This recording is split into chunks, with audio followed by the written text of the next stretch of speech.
Hello, hello, and welcome to At Home with Lucas.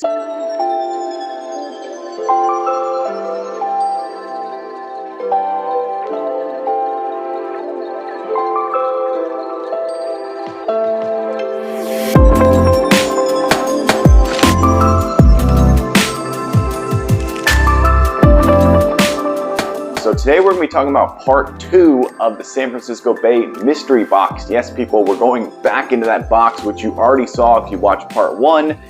But this is not really a series. You're going to learn enough from this video that you don't really have to go back to part 1. But if you want to, links are of course down below. So today we're going to be talking about the San Francisco Bay coffee. Once again, we're going to talk about their extra dark Italian roast. Yes, people, the dark meter goes even further. It's absolutely insane. I did not expect this whatsoever. So in this video, we're doing a hands-on with the bag. We're going to cut that bad boy open and take a closer look at those beans. After that, we're going to throw those bad boys over the burr grinder and break those things down. Perfect for, you got it, the pour over. After that, we're going to do my favorite part of this whole shebang, the sip test. Yes, people, I absolutely love tasting new coffee, and I think this one is going to be extra bold. After that, we're going to figure out if this is a daily, weekly, monthly, or never consumption coffee. It does happen, people. It does happen. All right, let's go ahead and jump into it, like Philip DeFranco says. Holy bejesus, people, this is the brickiest brick I've ever seen. I think I could build a house with this. This is like a true cinder block. I have never experienced a bag of beans this airtight in my entire life. This is what I would probably do if I had a piece of equipment that could airtight seal beans. So big thumbs up to SF Bay Coffee. That is absolutely amazing. So this is the San Francisco Bay Coffee. This is a Rogers family company. This is the extra dark Italiano. That is really funny because I just reviewed their French roast and it was dark, and I said, can they go darker? Yes, they can. The Italiano right here, whole bean coffee, dark as can be. This comes from Central and South America. Intense, full-bodied with a smoky finish. So that is very, very similar to their French roast. I'm interested to see if it's a little bit sweeter and a little bit different than the French roast. Typically, Italian roast, I think, personally, is a little bit sweeter. This is the 2-pound bag, 32 ounces or 908 grams. All right, let's take a look over here. Here's a little bit more about this company. Pause it if you want to read it. There we go. No glare, yay. All right, I guess you got to hold it at an angle. This bag is super glary. Let's see what the fresh by date is, people. All right, we got a full year, just about a full year for the freshness date. Hey, this one-way valve looks like it is doing its job. This thing is insane. You know that one-way valve is working because if it wasn't, this would have poofed out a little bit by absorbing some of the outside air. So that one-way valve should be studied. That's amazing. I'm almost afraid to open this thing. I feel like it's just gonna go and just explode everywhere. This is so hilarious. All right, crack this bad boy open. I'm guessing 100% I'm gonna have to use some scissors. Well, I don't have my scissors up in the office, so I'm gonna have to use my knife, which I've never done before, and I recommend you don't do this because you may cut yourself, almost guaranteed. I'm just gonna go halfway. What? Are you hearing this? That was insane. It just took a massive, massive inhale. Holy bejesus, people. All right. Oh, those are some... Wow. I am scared of these beans. These look like Mordor for sure, people. Holy bejesus. Let me brighten this all up for you. Wow, that is absolutely amazing. I almost don't want to touch the beans because they're so oily that I'm like, oh my god, my hands are going to be just dripping. Wow. The camera is not the brightness is not incorrect. These are that dark, people. I can barely see them in real life, let alone on the camera. There is literally oil dripping and oozing off of these. That is absolutely amazing. Wow. I almost can't see the imperfections. That is literally how dark these beans are. Okay, so these are definitely the larger beans. There's usually about 3 different size beans out there. You have the large, the medium, and the small. Typically the smaller beans are more for like artisan roasts, I've found, and the medium beans are a little bit cheaper, and the larger ones are more common with the big companies out there. But yeah, wow, look at those beans. That is absolutely amazing. Truly, the smell is, it is so strong. Like, it is next level strong. I'm almost afraid to put these in my burr grinder for what is actually going to happen to that burr grinder. It may stop midway and just commit suicide. I don't know. This is unbelievable. Wow, but this is what I want to review. I want to review coffee that makes me go, okay, all right, that's different. That's definitely different than the norm. Holy bejesus, look at that hand. That is glistening just like this bag was glistening. All right, coming up, we're going to throw these beans into the burr grinder and cross our fingers.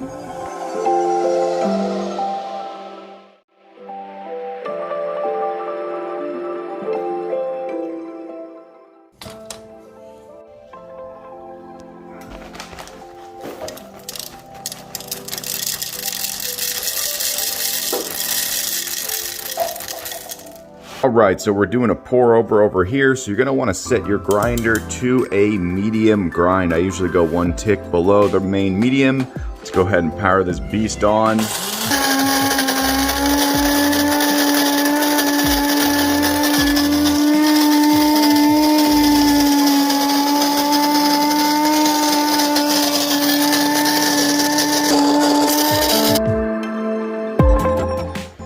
Okay, so before we finish with the pour over, let's go ahead and talk about the Philips Super Automatic and what I've learned with this coffee. So one thing that I learned that's really cool is this is some powerful coffee, and it's almost too powerful to drink it as just straight coffee. So what I started to do with my Philips Super Automatic right here is I started to make an espresso shot with my coffee cup. So I would do a cup of coffee and then I would do an espresso shot, and that created a sweeter, less harsh cup of coffee. So take note of that. That is something, if you have the ability to do an espresso shot with your cup of coffee, it's going to give it so much more flavor and make it more enjoyable. Also, you're probably going to be able to turn down the amount of coffee you use because it's so strong. You're going to want it to be a little bit less coffee to water ratio. Boomski. All right, let's take a closer look at this ground coffee. Ooh, that is looking extremely dark. Wow, that is it's definitely looking a lot lighter on camera than it is in real life. This is a very dark coffee right here. Very nice. It broke up exactly how you want it to. Very uniform. You got a few jagged edges here or there, but that's not bad at all. Very good in my opinion. All right, here we go. We got the 1/8 cup or 30 ml scoop right here. So I'm going to do 4 of these to about 500 milliliters of water. So that is going to be my coffee to water ratio. Of course, it's not going to be exactly precise because I'm not a scientist, people. Yeah, that is some amazing looking ground coffee right there. Very nice, very beautiful. Right, so you want your water to be between 180 and 190. I usually go about 190 for my pour over. That's going to give you optimal taste, and it's not going to burn your ground coffee. So I usually go to 200 and then I let it cool down to about 190. All right, so here we go. We got our Coffee Gator pour over kettle right here. This thing is a true champion. I've been using this thing for years and years, and it still performs just as good as day one. Filter in here is still just as solid. Absolutely amazing. Okay, so for the first pour, you just want to soak your ground. So if you're new to doing a pour over, this is what you do. You basically just soak it. You don't really care about how you pour it or how much you pour in. Just get them nice and soaked.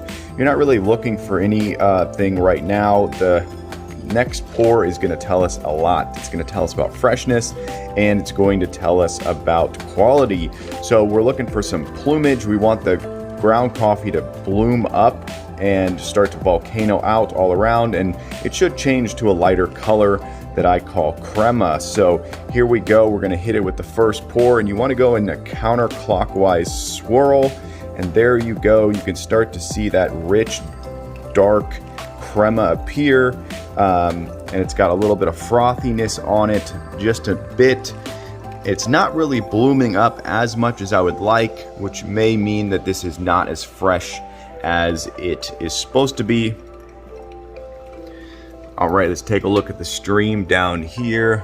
Ooh, that is looking extremely rich. Wow, look at that, people. Man, all right, let's hit it with the second pour.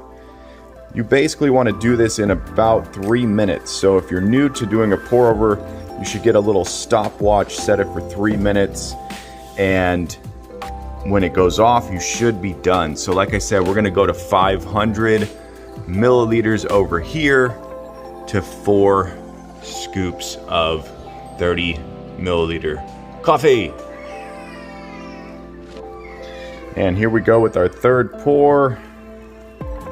Still looking good. Not as fresh as I would like, but that could be that it sat in my house for a little bit longer than normal, so we could call it that.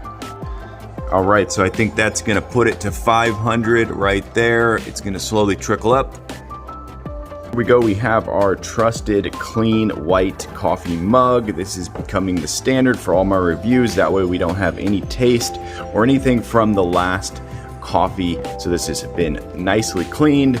Here we go, we're gonna do the pour test. So what we're looking for is a nice, rich, solid stream.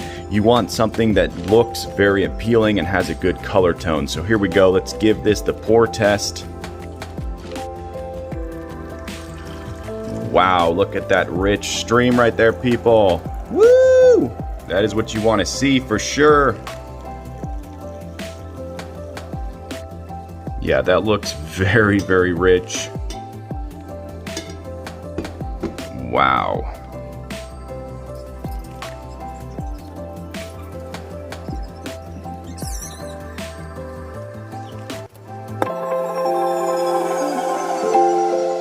All right, let's get into this sip test, people. So I actually just recorded this entire thing, but my lapel mic battery died immediately, so I had no audio.